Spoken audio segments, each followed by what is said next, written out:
Quand j'ouvre les yeux le matin, avant même que le soleil se lève sur mes terres, j'ai souvent une pensée silencieuse, une prière simple.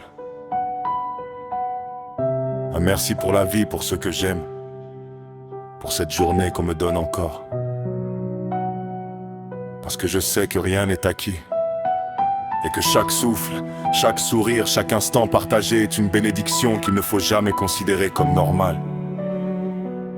Quand je regarde ce monde, je vois des familles qui souffrent, des guerres qui éclatent, des injustices qui révoltent, des enfants qui grandissent dans la peur, des hommes qui cherchent le bonheur dans l'argent, dans le bruit, dans l'apparence, sans jamais trouver la paix. Je vois un monde qui court vite, mais qui semble souvent courir dans la mauvaise direction. Et parfois, oui, ça serre le cœur. Mais ma foi me ramène à l'essentiel. Elle m'apprend à ralentir, à rester humble, à faire preuve de douceur quand la colère voudrait parler, à pardonner là où le monde pousse, à répondre par la dureté, à rester honnête quand la facilité invite à tricher, à garder une conduite droite même quand personne ne regarde. Elle me rappelle chaque jour quel homme je veux être, un mari aimant, un père présent, un fils reconnaissant, un homme de paix.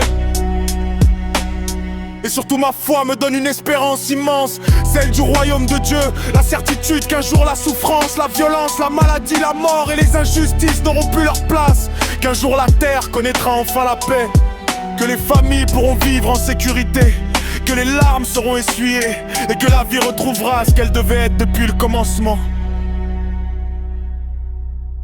Alors quand le monde vacille, je garde les yeux levés. Quand les peurs reviennent, je serre un peu plus fort ce que j'aime. Quand la fatigue m'atteint, je prie. Et quand le doute s'installe, je me rappelle cette promesse. Demain peut être beau, non pas parce que l'homme le construira seul, mais parce que l'a promis. Et cette promesse, c'est mon encre, ma paix, ma lumière et la force tranquille qui guide chacun de mes pas.